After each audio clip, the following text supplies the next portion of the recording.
सच्चिदा हृदय मम। बोले विश्वनाथ भगवान की जय। ओम नमः शिवाय। ओम नमः शिवाय। ओम नमः शिवाय। ओम नमः शिवाय। ओम नमः शिवाय।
विश्वनाथ भगवान की जय। महाकालेश्वर भगवान की जय।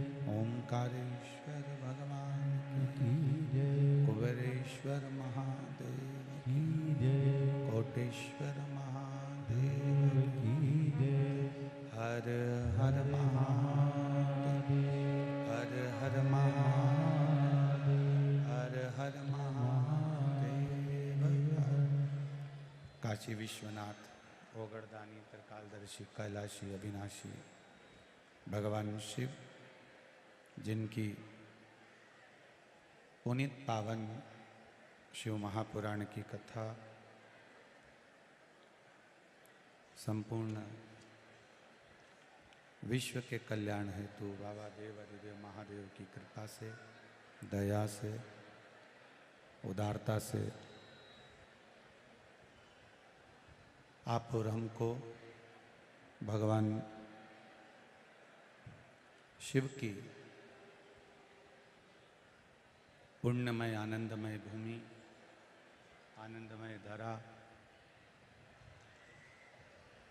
कोटेश्वर धाम, जहाँ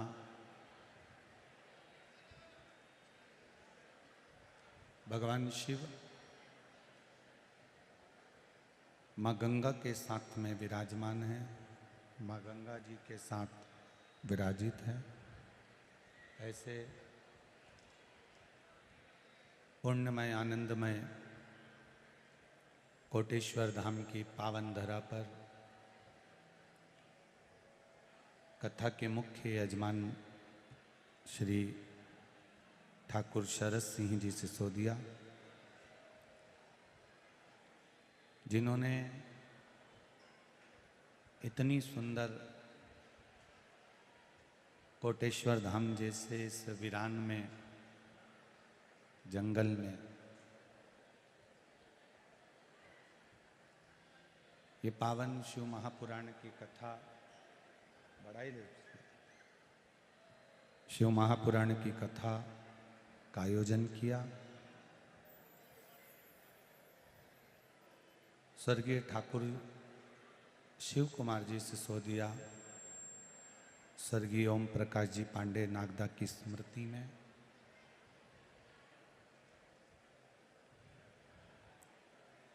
ये पुण्यमय आनंदमय शिव महापुराण की कथा संपूर्ण क्षेत्रवासियों के कल्याण हेतु, संपूर्ण क्षेत्रवासियों के उद्धार हेतु श्रवण करने का सौभाग्य प्राप्त हुआ।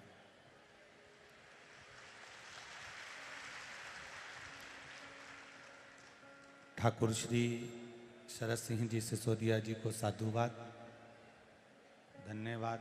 प्रेशर बढ़ाओ, प्रेशर। साधुवाद, धन्यवाद। जो इस पुनीत पावन शिव महापुराण की कथा को कोटेश्वर तक लेकर आए।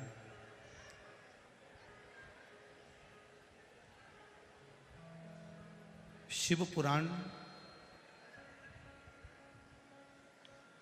श्रद्धा, भक्ति और विश्वास, इन तीनों से भरी पड़ी है।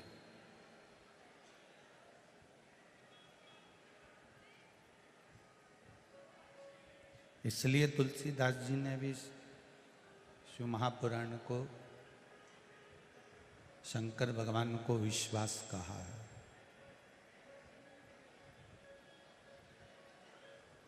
इसमें श्रद्धा भी है, इसमें विश्वास भी है और इसमें भक्ति भी है। आवाज ठीक नहीं आ रही है। श्रद्धा भी है, विश्वास भी है और भक्ति भी है।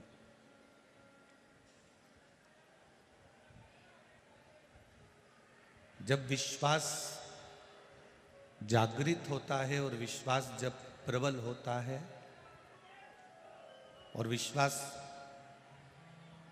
जागता कब है? जब हम श्रद्धा में सराबर हो जाते हैं, श्रद्धा में डूब जाते हैं।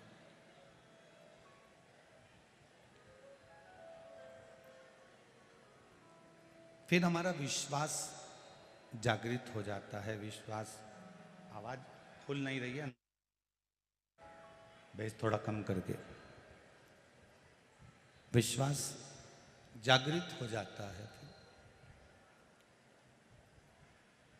और जब श्रद्धा परिपूर्ण हो गई, विश्वास भी जागृत हो गया, तब भक्ति अपने आप बढ़ती चली गई।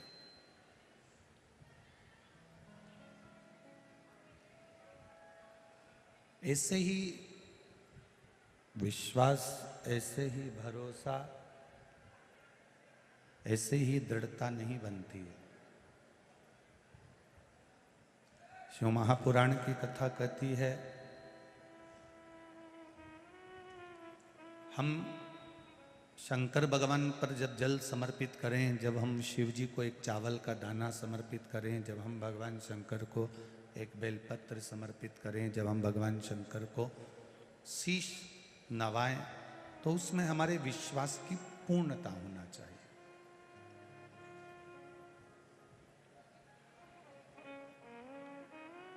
तारेगा भी यही, मारेगा भी यही।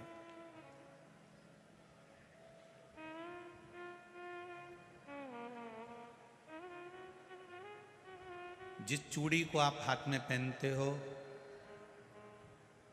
सबके हाथ में देखना तो सबके हाथ में अलग अलग तरह की चूड़ी मिलती है। जिस पायल को आप पहनते हो, सबके पाँव में देखना अलग अलग तरह की पायल मिलती है। जिस मंगल सूत्र को आप पहनते हो, सबके गले में देखना अलग अलग तरह का मंगल सूत्र मिलेगा। नाक की लौंग सबकी नाक में देखना अलग अलग तरह की मिलेगी। कान का कुंडल सबके कानों में अलग अलग तरह का मिलेगा। बिंदी सबके माथे पर अलग अलग तरह की मिलेगी। बिंदी की कीमत ऊंची नीची हो जाती है, चूड़ी की कीमत ऊंची नीची हो जाती है, पायल 1000, 500, 2000 कीमत ऊंची नीची हो जाती है, कान के कुंडल की कीमत ऊंची नीची हो जाती है। केवल एक मांग का जो सिंदूर होता है वो एक जैसा रहता है और उसकी कीमत ऊंची नीची नहीं होती।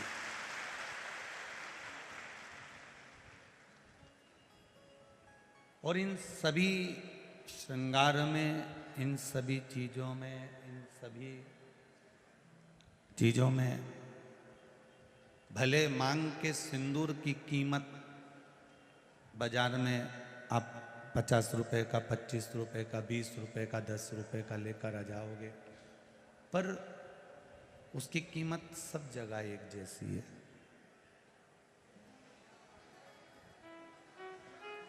एक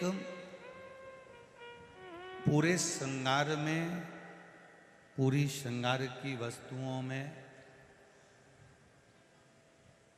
सिंदूर एक जैसा होता है, उसी तरह उसकी कीमत बाजार में भले डब्बी में 10 रुपए 5 रुपए होगी, पर मांग में आने के बाद उस सिंदूर की कीमत बहुत बढ़ जाती है। उसी तरह तुम्हारे परिंदे में, तुम्हारे हंडे में, तुम्हारे कुएं में, तुम्हारी बावड़ी में, तुम्हारे तालाब में, तुम्हारे यहाँ जल कितना भी भरा पड़ा हो, पर एक लोटा जल जब महादेव के ऊपर चढ़ता है तो उसकी कीमत अपने आप बढ़ती चली जाती है।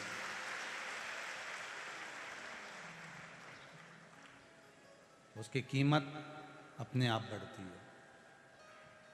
ये चल रहे हैं, ये चल, आके सुनिए आशीष जरा। उसकी कीमत अपने आप बढ़ती चली जाती है। अब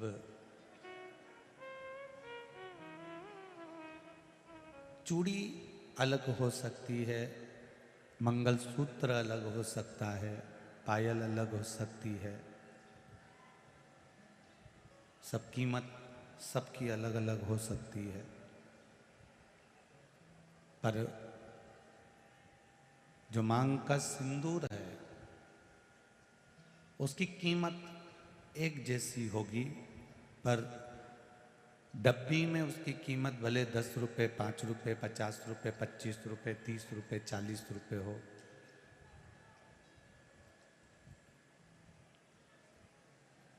भले हो सकता है, पर मांग में आने के बाद उसकी कीमत प्रबल हो जाती है, बढ़ जाती है। ये संसार का मनुष्य कहीं पर भी जाकर बैठे, इसकी क्या कीमत है ये नहीं मालूम, पर जब ये शिव महापुराण के अंदर जाकर बैठ जाता है तो ये भी कीमती हो जाता है, क्योंकि महादेव का हो जाता है। इसकी भी कीमत बड़ी प्रबल हो जाती है।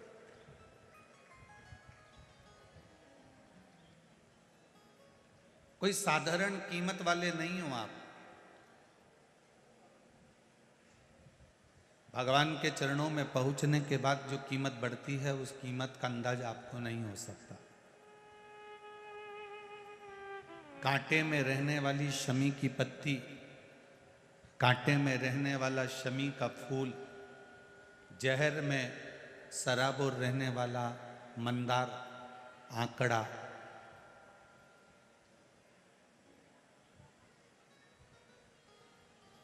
जहर में परिपूर्ण होने वाला कनेर,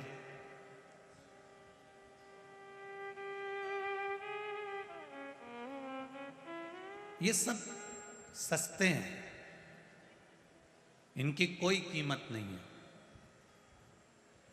इनको ले जाकर आप किसी को दोगे तो वो उठा के बाद में बाहर फेंक देगा, उसकी कोई कीमत नहीं है। पर वही मंदार, वही कनेर, वही शमी का पत्ता जब देवाधिदेव महादेव को समर्पित हो जाता है, शंकर भगवान को चढ़ जाता है, तो वो कनेर, वो शमी का पत्ता, वो मंदार कीमत वाला हो जाता है, क्योंकि शिव का स्पर्श उसको हो गया।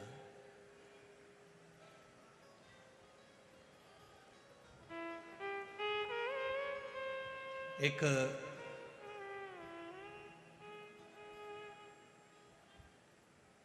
भंवरे की दोस्ती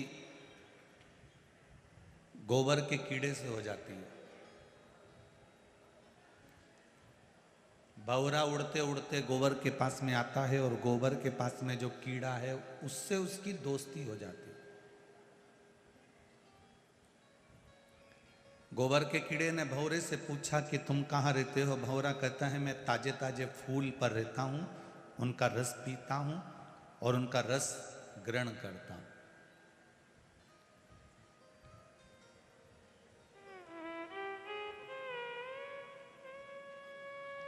मेरा मन पड़ता है जहां उड़कर चले जाता हूं और अपनी जिंदगी मस्त जीता हूं।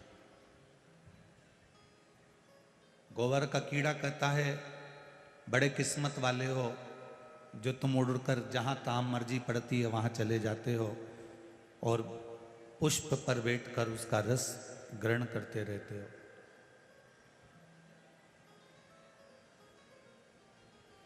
भंवरे ने कहा गोबर के कीड़े से, फिर कर दिया कुछ। भंवरे ने गोबर के कीड़े से कहा कि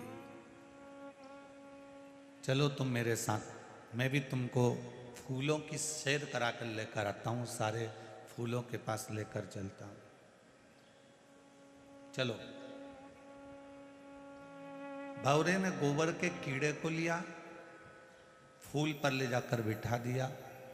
फूल पर गोबर का कीड़ा जब बैठा तो फूल दिन में खिला हुआ था, रात्रि को बंद होने लगा तो गोबर का कीड़ा घबरा गया। भंवरा तो चले गया, गोबर का कीड़ा फूल के अंदर बंद हो गया। बहुत गुस्सा आया उस कीड़े को, ऐसी दोस्ती किस काम की? भंवरा तो चले गया और मेरे को फूल के अंदर बंद कर कर पटक दिया।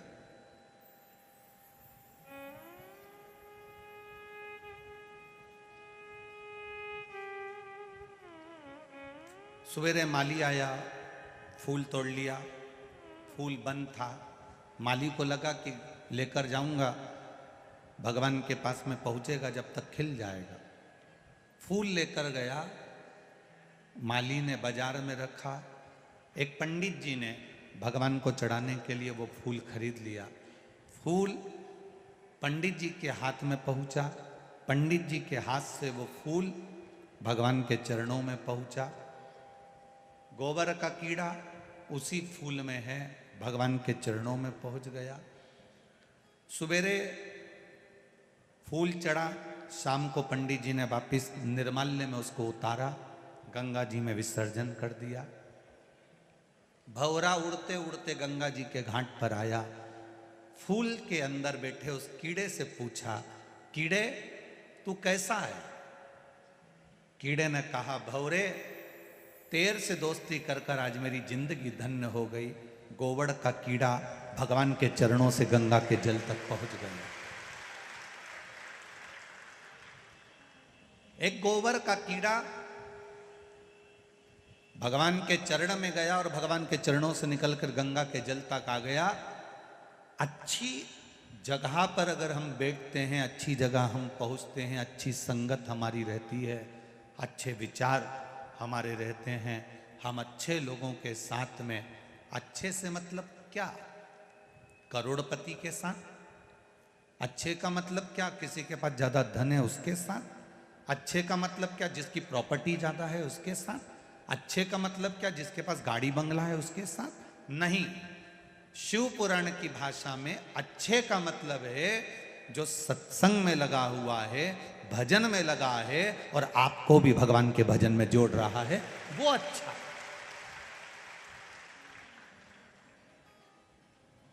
जो दिन भर ज्ञान की बातें करे, दिन भर बहुत बहुत बड़ी बातें करे और मालूम पड़े रात्रि को मदिरा की दुकान पर मिले, वैश्यावृत्ति में मिले, जुए में मिले, मांसाहार में मिले, उसको बड़प्पन नहीं कहते।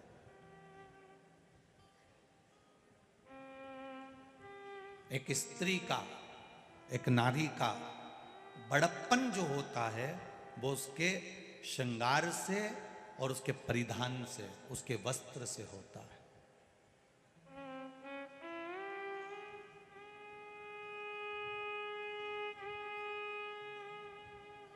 उसका परिधान, उसका वस्त्र। मेरे मालवा की माताएं लुगड़ा पहनती हैं, लहंगा पहनती हैं। मेरे राजस्थान मारवाड़ की राजपुताना होन अपने तन पर जो परिधान, जो वस्त्र धारण करती है, वो भी एक तलवार का काम करती है, कोई साधारण नहीं है। नारी के तन पर रहने वाला वस्त्र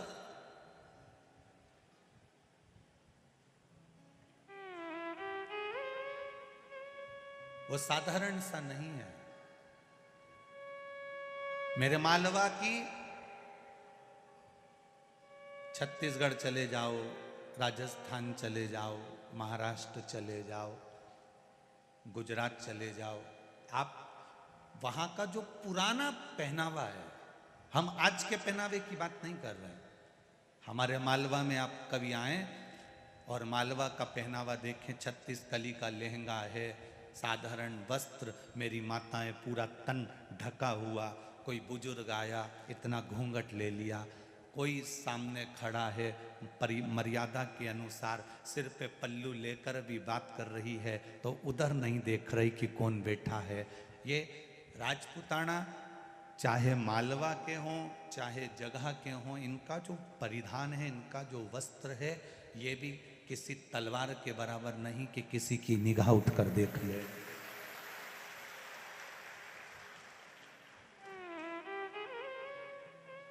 एक मर्यादा का वस्त्र।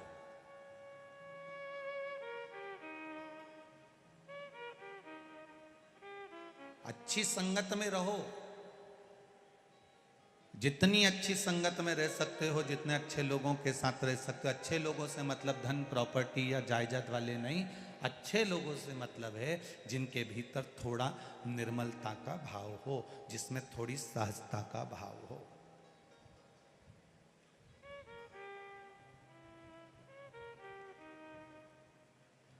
और राजवीर बना के जीजा सा से हमारी जब बात हो रही थी तो वो कह रहे थे, गुरुजी हमारे पिताजी शिव महापुराण के बड़े भगत हैं। तो कहाँ बैठे हैं जीजा सर? कहाँ जरा खड़े। साधुवाद आपको, बहुत बहुत साधुवाद। कह रहे थे हमारे पिताजी शिव पुराण के बड़े भगत हैं गुरुजी, शंकर की कथा के बड़े रसिक हैं। अच्छे औहदे पर रहना, अच्छे पद पर रहना और उस पद पर रहने के साथ में भगवान की भक्ति में डूबे रहना, तो समझ लेना कि आपके पूर्वजों के संस्कार आपसे दूर नहीं हुए। आपके पूर्वजों के संस्कार आपसे दूर नहीं है, आपके संस्कार बड़े प्रबल हैं, सहज नहीं है ये संस्कार।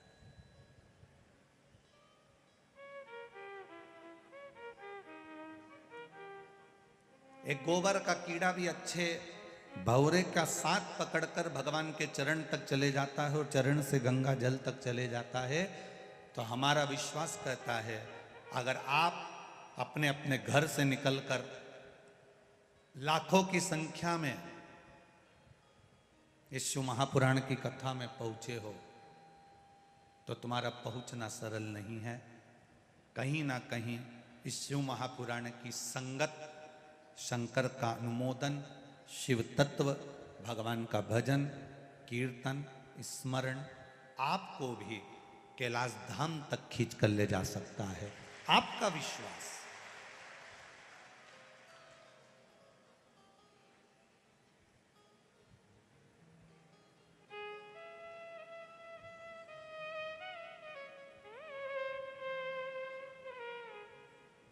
इतना ये आदरणीय ठाकुर साहब शरद सिसोदिया जी को धन्यवाद दूंगा।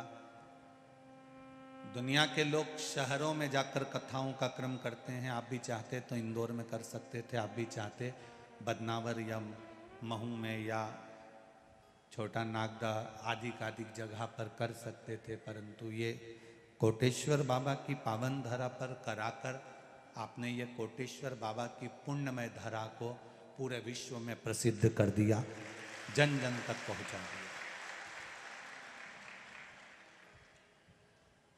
इस प्राचीन मंदिर को केवल यहीं के लोग जाना करते थे, यहीं के लोग पहचाना करते थे, परंतु अब इस कोटेश्वर धाम को, जहाँ गंगा जी निरंतर 24 घंटे शंकर भगवान पर गिर रही है, ऐसे कोटेश्वर धाम का दर्शन संपूर्ण विश्व के लोगों को करा दिया।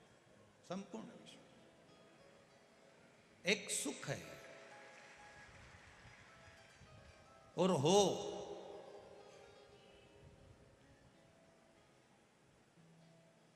नए नए मंदिरों की जगह पुरातन जितने मंदिर हैं इनका जीर्णोद्धार होना चाहिए।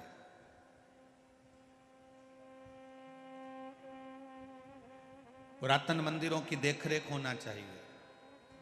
पुरातन मंदिरों में भक्तों का जमावड़ा बढ़ना चाहिए। बड़ी प्रसन्नता का विषय है, पहले के लोग 31 मनाने के लिए, नया साल मनाने के लिए बड़े बड़ी सिटियों में जाते थे। इंदौर, उज्जैन, इंदौर, कहीं गोवा, कहीं ना जाने कहाँ कहाँ जाते थे, होटलों में जाते थे, डिस्को करते, पार्टी मनाते, मदिरा का पान करते, मांसाहार करते। पर अब पूरे भारत की रौनक देखिएगा, 31 का दिन आता है और भारत के जितने प्राचीन प्राचीन मंदिर हैं, चाहे ओमकारेश्वर हो, महाकालेश्वर हो, काशी हो, सीहोर का कुबेरेश्वर धाम हो, चाहे कोटेश्वर धाम हो, चाहे बैद्यनाथ धाम हो, जितने प्रसिद्ध मंदिर हैं, वृंदावन हो, गोकुल हो, अयोध्या हो, इन मंदिरों में 31 के दिन अपने आप भीड़ बढ़ जाती है। अर्थात लोग कहते हैं शिव पुराण ने दिया क्या है? हमारा विश्वास कहता है कि शिव पुराण ने सनातन धर्म को जगाया है और जगाने के साथ मंदिर तक पहुंचाने का क्रम इस शिव पुराण ने किया। आज शिव पुराण ने करा क्या? सनातन धर्म को जगाने के बाद में इस शिव महापुराण ने सनातन धर्म के एक एक बच्चे को मंदिर तक पहुंचाया। तब तो ये 450 बीघा जमीन के अंदर पार्किंग, भोजनशाला आदि का जो क्रम हो रहा है, ये कोई साधारण नहीं हो सकता। 450 बीघा जमीन के अंदर बैठकर आप कथा का रस तत्व ग्रहण कर रहे हो, ये कोई साधारण बात नहीं। क्या दिया शिव पुराण ने? सनातन धर्म को जगाया, आपके भीतर विश्वास प्रकट करा, आपके भीतर भरोसा प्रकट करा।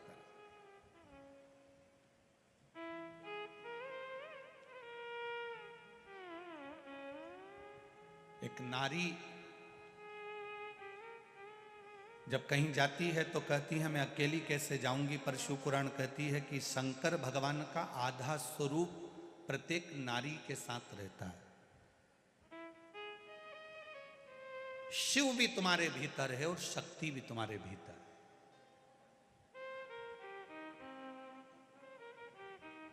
केवल एक नारी के अंदर शिव तत्व है तो एक पुरुष के अंदर भी शक्ति का तत्व, भवानी का तत्व विराजमान होता है। हमारा शंकर पार्वती, हमारे शिव और मां गोरा, संसार में जन्म लेने वाले मनुष्य जब मां के गर्भ में बच्चा आता है, माता के गर्भ में जब बच्चा पहुंचता है, बस बच्चा गर्भ में आया और जवाबदारी किसी की नहीं होती, जवाबदारी महादेव की बढ़ जाती है। जन्म से लेकर मृत्यु तक की जवाबदारी महादेव की हो जाती है।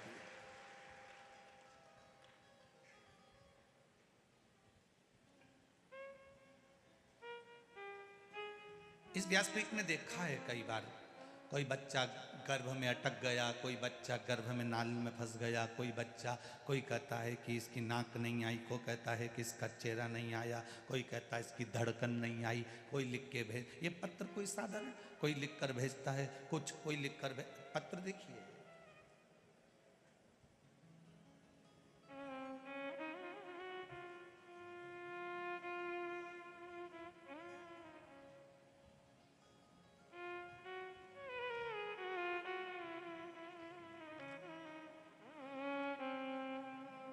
राजकुमार जी शर्मा, बड़ी चौपाटी, बदनावर, मोबाइल नंबर इनका ये लिखा हुआ है। कहीं बैठे हो तो हाथ हिलाइएगा। आप ही हैं? दोनों हाथ हिला दो एक बार। गुरुदेव के, भोलेनाथ जी के चरणों में मैं क्या वर्णन करूं। मेरी पत्नी श्रीमती रेखा, पति राजकुमार शर्मा, जो कि गत 15 वर्षों से बहुत पीड़ा में थी, न चल पाती थी न बैठ पाती थी। हमने बहुत सारे डॉक्टरों को दिखाया, ऑपरेशन भी करवाया, परंतु उसका कोई असर नहीं हुआ। बड़ोदरा गए, डॉक्टरों ने फिर ऑपरेशन का बोल दिया, हमने फिर दिखाया। मेरी पत्नी ने मुझे बोला, एक बार सीहोर कुबेरेश्वर धाम का सुना है टीवी पर, चलते हैं वहां जाकर प्रार्थना करते हैं।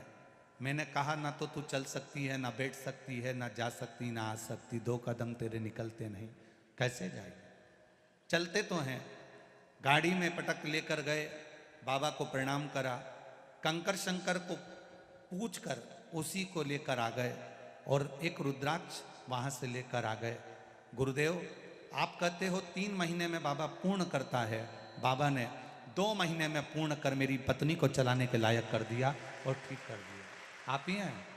दोनों हाथ हिला दो एक बार। श्री शिवाय। अब ठीक है, पूरी तरह से चल सकती हैं, बैठ सकती हैं। हर हर महादेव। बैठिए। ये उसकी कृपा के बिना नहीं हो सकता। आप करें, आपने जो भजन किया है, आपने जो स्मरण किया है, आपने जो संकीर्तन करा है और विश्वास के बल पर करा है, तो वो मिला, उसमें कोई त्रुटि नहीं।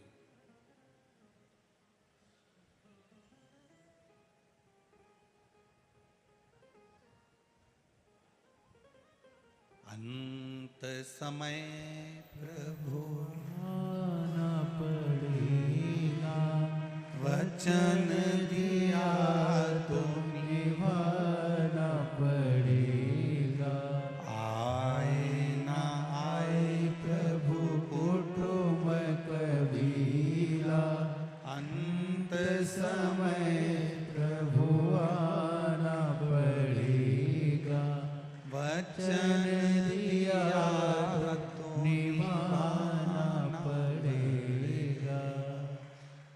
एक भगवान से प्रार्थना, एक भगवान से निवेदन प्रतिदिन करो। प्रति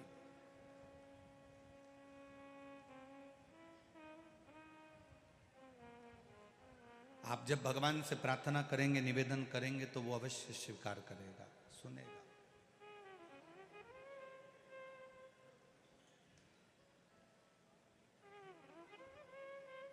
स्त्री कहती है मैं अकेली हूं, पुरुष कहता है मैं अकेला हूं। शिव महापुराण की कथा कहती है, पृथ्वी पर अगर जन्म ले रहे हो तो तुम मरते समय तक भी अकेले नहीं हो, तुम्हारे साथ में देवाधिदेव महादेव विराजमान। गर्भ में आए, माता के गर्भ में पहुंचे, उस दिन से महादेव तुम्हारे साथ में हो गया।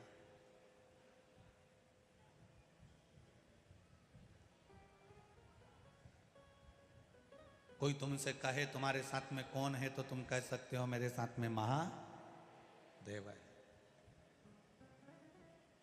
तुम्हारे साथ कौन है? बोलो जम के बोलो, महादेव। बोल बम का नारा है, उसके सहारे जी रही हूं मैं उसके सहारे रह रहा हूं, कोई दूसरा नहीं।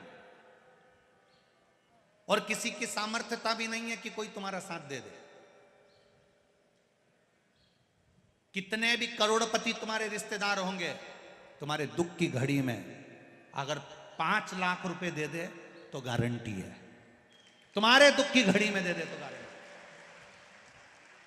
करोड़पति रिश्तेदार हैं, लखपति हैं, ढेरों संपदा है उनके पास, और कभी रोते रोते चले जाना और कह देना मुझको 5 लाख रुपए की, 10 लाख रुपए की जरूरत है। अरे 10-5 लाख तो जाने दो, 50,000 भी अगर दे देना तो बहुत बड़ी बात है भाई। कर्जा हो जाता है, माथे पर कर्जा चढ़ जाता है। रिश्तेदार ऐसा नहीं, भगवान सबको परखने का मौका देता है।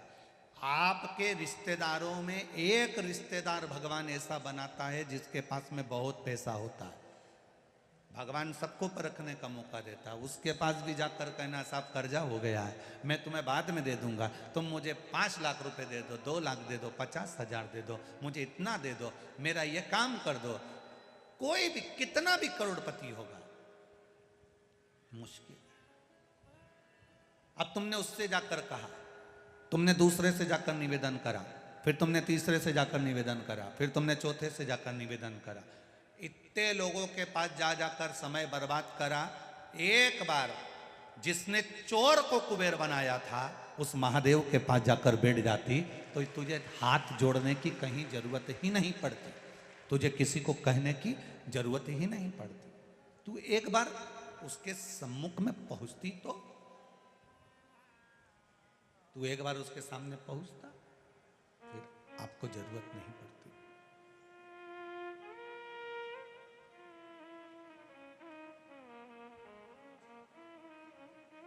अपने बच्चों को भी सिखा दो कि कोई तुम्हारा साथ देगा कि नहीं देगा ये पता नहीं है, पर इतना विश्वास रखना कि वो कैलाश पर रहने वाला देवाधिदेव महादेव तुम्हारा साथ जरूर देगा। कोई देगा नहीं देगा उसका हमको विश्वास नहीं।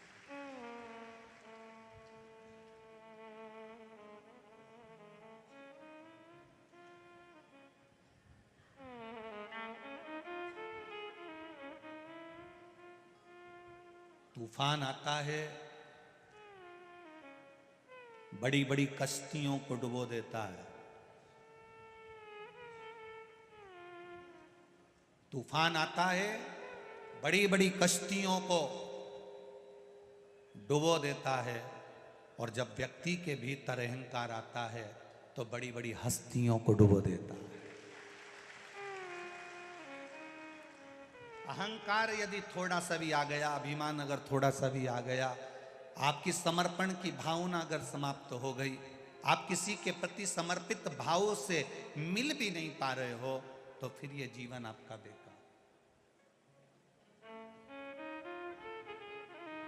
जीवन व्यर्थ।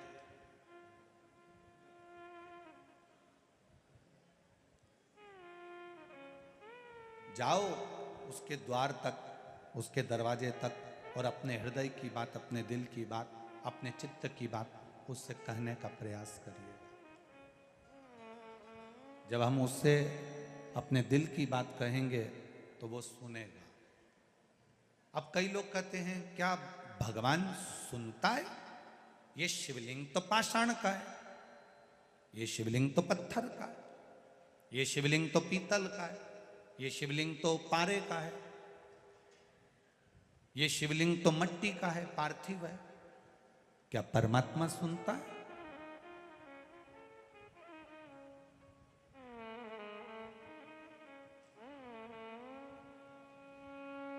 अगर नहीं सुनता होता तो विचार करिएगा।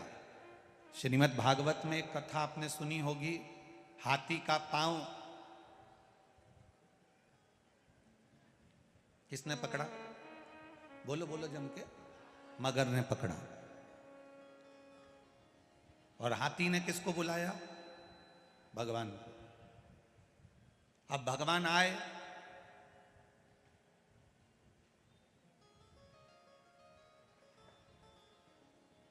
सबसे पहले उन्होंने हाथी से मिले कि मगर से मिले? अरे खूब भागवत सुनी तुमने तो बोलो बोलो जम के जरा। भगवान आए तो सबसे पहले वो हाथी से मिले कि मगर से मिले? भगवान आते से ही, सुदर्शन चक्र उठाते से ही सबसे पहले मगर को मारा। हाथी को गुस्सा, रिटर्न बढ़ाओ, बाहर की बढ़ रही है। हाथी को गुस्सा आ गया, हाथी को क्रोध आया। हाथी ने भगवान से कहा, बुलाया मैंने था, पुकारा मैंने था, और आपने उद्धार मगर का कर दिया। भगवान कहते, हाथी बात तुझे समझ में नहीं आई, तू मुझे पुकार रहा था और मगर तेरा पांव पकड़ा हुआ था। तू मेरा भक्त था और वो मगर तेरा पांव पकड़ा था। अगर किसी भक्त का पांव किसी ने पकड़ कर रखा है तो सबसे पहले मैं उसी का उद्धार कर देता हूं। हाथी का उद्धार तो मैंने बाद में करा है। हाथी कहता है मैंने पुकारा और उद्धार तुमने मगर का करा। भगवान कहते हैं क्योंकि हाथी तेरा पांव मगर पकड़ कर रखा था और तुम मुझे पुकार रहा था। शिव महापुराण की कथा कहती है, तुम्हारे घर में अगर एक बच्चा, बुजुर्ग, नारी, पुरुष, स्त्री, कोई भी तुम्हारी 7 पीढ़ी में, तुम्हारी 71 पीढ़ी में भी अगर कोई एक व्यक्ति भगवान के मंदिर जाता है, भजन करता है, कीर्तन करता है, स्मरण करता है, पूजन करता है, दिया लगाता है, तुलसी जी में जल देता है, पीपल की परिक्रमा करता है, शंकर भगवान को 1 लोटा जल चढ़ाता है, भगवान की पूजन करता है, सुंदर कांड में जाता है, रामायण में जाता है, तुम्हारे घर का एक व्यक्ति भी अगर भगवान के भजन में लगा है तो पूरा घर, याद रखना, सबसे पहले उस भजन करने वाले के बल पर पूरा घर तर जाता है। रामायण पढ़ के आया, गांव में रामायण जी का पाठ है, घर का व्यक्ति चले गया, रामायण जी के पाठ में जाकर बैठा, पाठ करा, रात को आया, उसके चरण की रज पूरे घर में गिरी, घर के लोग अपना काम करते रहे। कथा में गया, कथा सुनकर आ गया, घर पर आया, ये जो चलते हो ना उसकी रज उड़ती है।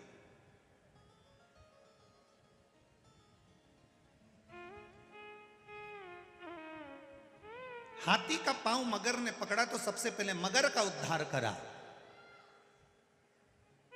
सत्संग करने वाले का संग पकड़ोगे, भजन करने वाले का संग पकड़ोगे, स्मरण करने वाले का संग पकड़ोगे तो उद्धार तुम्हारा निश्चित है। शिव पुराण 7 पीढ़ी को तारने तक का वचन नहीं देती, शिव पुराण 71 पीढ़ी को तारने तक का वचन दे देती है। 1 पीढ़ी 2 पीढ़ी नहीं, 7 पीढ़ी नहीं, शिव महापुराण 71 पीढ़ी को तारने का वचन देती है।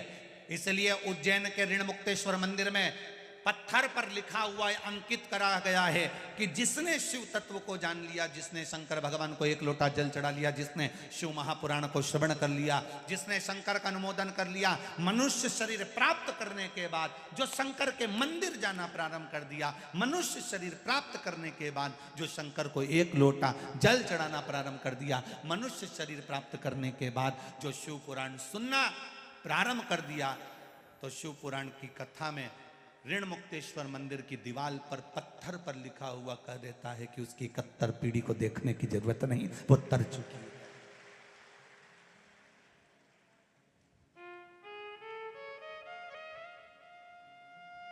क्यों जाते हैं हम उज्जैन? क्यों जाते हैं उस कालाधिपति की नगरी में? क्यों जाते हैं हम महाकाल की नगरी में?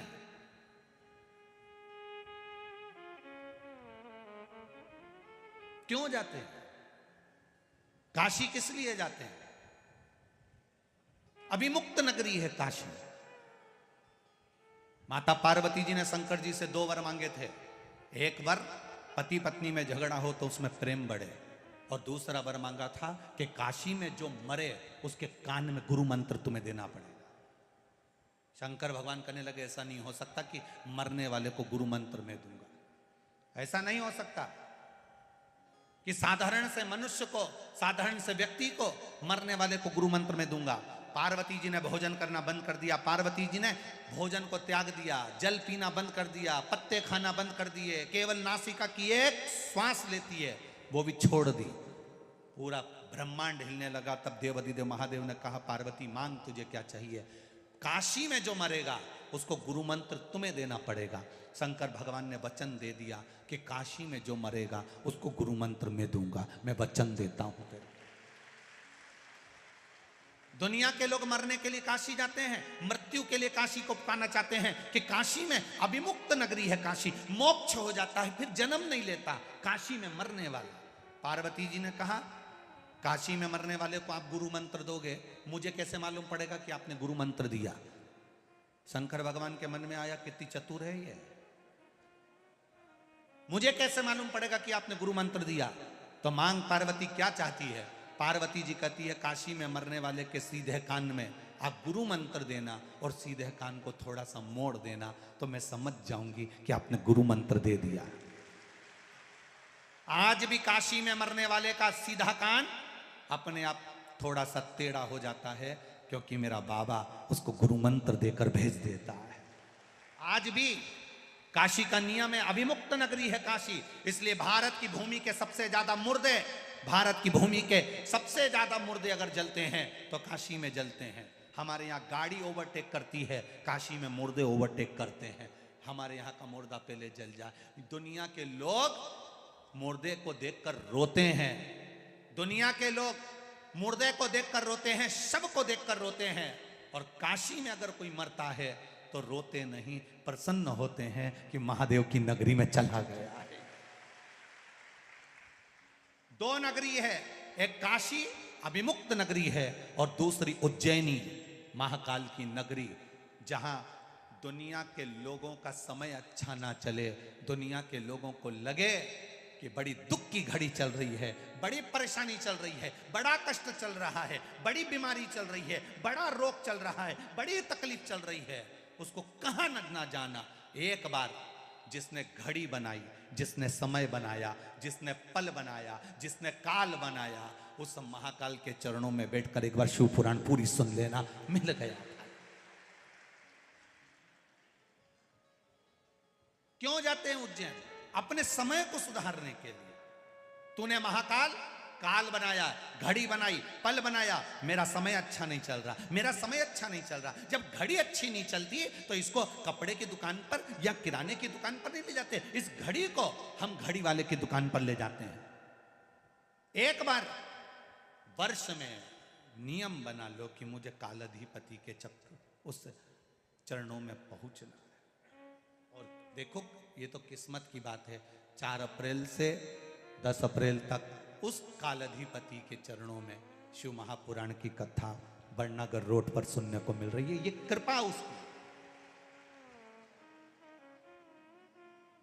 और बार बार इतनी विशाल कथा बार बार सुनने को, कोई उज्जैन वालों से भी निवेदन करूंगा कि ये बार बार नहीं मिलने वाली। और जितने मेरे महाकाल बाबा के जितने, क्योंकि महाकाल बाबा तो दादा है, पिता है, और उसकी जितनी औलादें हैं, संतान है, जिसको मेरे महाकाल ने, मेरे कालाधिपति ने दिया है, उनसे एक ही बात कहूँगा कि इतने शिव भक्त आपकी उज्जैनी में आ रहे हैं, और उज्जैन के निवासियों से भी कहूँगा खाली मत जाना, अपना दरवाजा छोड़कर पंडाल में बैठकर शिव महापुराण की कथा का रसतत्व ग्रहण करना। दुनिया के लोग कहेंगे भीड़ बहुत है, भीड़ बहुत है, संसार में कहां भीड़ नहीं है, पर उसके चरणों में बैठकर कथा का रसतत्व ग्रहण करना है। और उज्जैन के आसपास के, जैसे यहाँ पर लोगों ने, कोई ने फ्री में चाय की व्यवस्था करी, कोई ने जल की व्यवस्था करी, कोई ने कुछ व्यवस्था करी, कोई ने कुछ व्यवस्था करी, ऐसे उज्जैन नगर के सभी इंदौर होए, देवास होए, आगर मालवा होए, बरनागर हो, नागदा हो, आसपास के सारे क्षेत्रवासियों से कहूँगा, दिल से बाबा के आने वाले भक्तों की दिल से सेवा करो, जो बन सके प्रेम से, आनंद से, भाव से भजन करो। और जितनी उज्जैन की शंकर मंदिर हैं और उनकी जो महिला मंडल हैं शंकर मंदिरों की, उनसे भी निवेदन है, रोज शाम हो शिव भक्तों के साथ बैठकर 15 मिनट शंकर जी के नाम का भजन करो, ढोलक और मंजीरे के साथ करो भजन। और जितने श्रोता भाई बहन उज्जैन में आ रहे हैं उनसे निवेदन है, दिन में 1 बजे से 4 बजे तक शिव महापुराण की कथा उज्जैन में चलेगी, टीवी पर आएगी। और उज्जैन में बड़नागर रोड पर भी 1 बजे से 4 बजे तक चलेगी। वो 2 से 5 नहीं, 1 से 4, 1 से 4 बजे तक चलेगी। जिसको 84 महादेव करना है वो सुबह से लेकर 1 बजे के पहले 12 बजे तक कथा स्थल पर पहुंचकर कथा का आनंद लेने के लिए सुबह भी 84 महादेव करो, शाम को भी करो। और दिन में बाबा की कथा का रस तत्व ग्रहण कर कर अपनी जिंदगी को संवारने का प्रयास करो, अपनी घड़ी को सुधारने का प्रयास करो। बार बार ये कथाएं नहीं मिलती। कई लोग काशी वाले कहते हैं गुरुजी एक बार फिर काशी आओ, बार बार योग नहीं बनता कि काशी बार बार आए या उज्जैनी बार बार आए। मौका मिला है, छोड़ना नहीं। छिपरा जी का स्नान करो, महार सिद्धि का दर्शन करो, काल भैरव का दर्शन करो, 84 महादेव करो, चिंतामन गणेश का आनंद लो और दोपहर में 1 बजे बैठकर कथा का रस तत्व ग्रहण करो। खूब खूब भक्त लोग वहाँ पर पानी के प्याऊ लगा रहे हैं, कोई पोहा बंटवा रहा है, कोई हलवा बंटवा रहा है। सूचना मिली कि उज्जैन की अग्रवाल समाज वहाँ पर नमकीन छाछ 24 घंटे बंटवा रही है। कोई एक राहुल कल के बालक है वो पानी के प्याऊ लगवा रहा है, कोई कुछ व्यवस्था कर रहा है, कोई कुछ व्यवस्था करो। मेरे महाकाल ने आपको हजारों हाथों से दिया है तो आप दोनों हाथों से लुटाने का मौका मिला है, कर लो। शिव भक्त आज शरद जी सिसोदिया जी ने इतना बड़ा आयोजन किया, रोज प्रतिदिन इतने लोगों का भोजन भंडारा प्रसादी सारी व्यवस्थाओं को अनुकूल किया। ये शिव की भक्ति बिना नहीं मिल सकता, शिव तत्व के बिना नहीं मिल सकता। करो।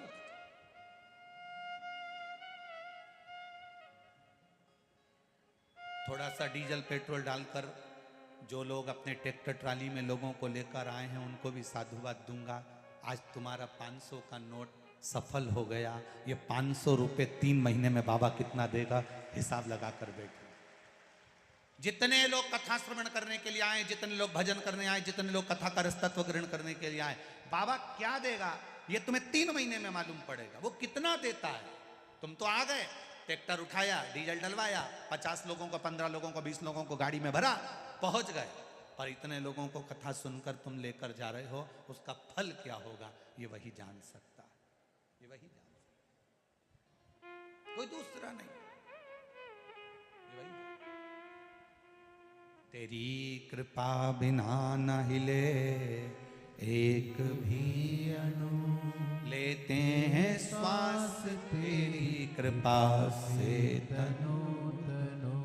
बखान क्या करूं मैं राखों के ढेर का, चपटी भभूत में है खजाना कुबेर का। हे गंगाधार मुक्ति द्वार ओमकार तू, भोले ओमकार तू। आयो शरण तिहारी शंभु तार तार तू। बाबा की कृपा, शिव तत्व को जानना, हमारी चित्त वृत्ति बुद्धि सब परमात्मा में हो जाता है। कभी कभी हमारा मन हम ले जाते हैं शंकर जी की ओर, भटक कर दूसरी ओर पहुंच जाता है। कभी कभी हमारा मन विचलित होता है। ऐसा नहीं, एक व्यक्ति था, उसको कान से सुनाई नहीं देता था, थोड़ा कम सुनता था, अवस्था थी, कम सुन रहा है। अब उसका एक बहुत अच्छा रिश्तेदार बीमार पड़ गया। अब बहुत अच्छा रिश्तेदार जब बीमार पड़ गया तो इसने अपने छोराओं से कहा, रे छोरा, ए नाना, ए रे छोरा, ए रे नाना, हम मेरे को ले चल, वो उससे मिल आऊं। तो नाना चिल्ला कर बोला, तुम्हें सुनाई तो देता नहीं, मिल के करोगे क्या? तो दादाजी बोले, देख मिलना तो पड़ेगा क्योंकि हमारा पुराना पहचान वाला है, मिलना तो पड़ेगा, मेरा पुराना पहचान वाला है, उससे मिलूंगा जरूर। अरे तो तुम बात क्या, वो बोलेगा भी तो तुम नहीं सुन सकते? और उसने कहा, उसमें बोलने, वो कुछ बोलेगा ना तो मैं समझ जाऊंगा। मरीज से बात करते तो मेरी जिंदगी निकल गई। 4-5 चीजें तो होती है बस मरीज से बात के में, ज्यादा होगा तो उसका हालचाल पूछ लूंगा, ज्यादा होगा तो दवाई का पूछ लूंगा, ज्यादा होगा तो भोजन का पूछ लूंगा, ज्यादा होगा तो डॉक्टर का पूछ लूंगा। और मुझे मालूम है कि वो पलंग पर लेटा लेटा जवाब भी क्या देगा। तो ये तो सबको मालूम है कि मरीज से अगर बात करो तो वो क्या जवाब दे। तो तू मेरे को ले चल, मैं तो मेरे मन से पूछ लूंगा और मन से जवाब दे दूंगा। तो सुनाई तो दे नहीं, मत देन दे, तू तो ले चल, मैं जवाब दूंगा नहीं, बस तू तो ले चल। उन्हें दादाजी को मोटरसाइकिल पे बिठाया ने हॉस्पिटल ले गए। और जैसे ही वो पलंग पर पड़ा था बेचारा मरीज, इसका पहचान वाला ये पहुंच गया। और पहुंचते से राम राम। अब जो कान से थोड़ा कमजोर होता है वो चिल्ला के बोलता है, उसको लगता है अपन जैसे हैं वैसे सब है, इसने भी आवाज लगाई। और जो चिल्लाया राम राम, पूरा हॉस्पिटल गजगजा किया, चिल्ला। अब इसने पूछ लिया, आप तबीयत कैसी है? तो जो पलंग पर पड़ा था उसको गुस्सा आ गई थी, ते चिल्ला के बोल रही है, शर्म नाम की चीज नहीं है, मर रहे हैं।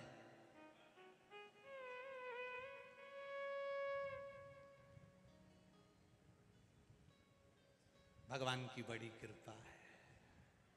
अब वो बोल रहा है मर रहे हैं, और ये बोल रहा है भगवान की बड़ी कृपा है, ऐसे ही रहो।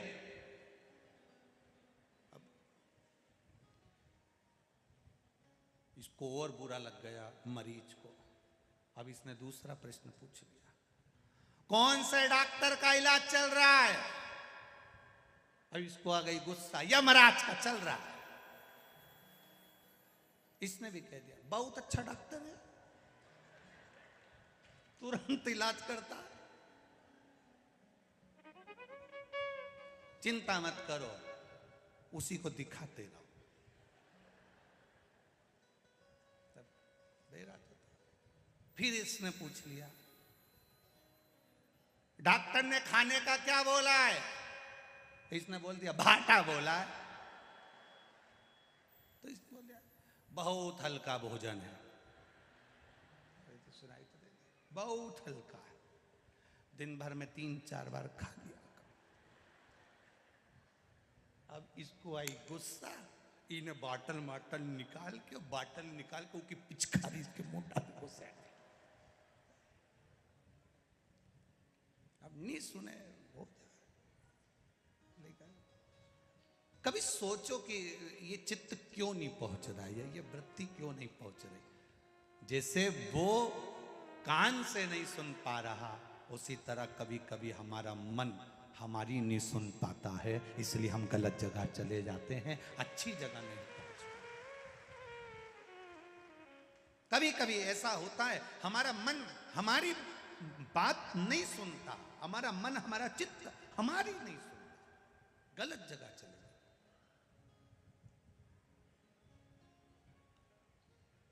जाना अच्छी जगह।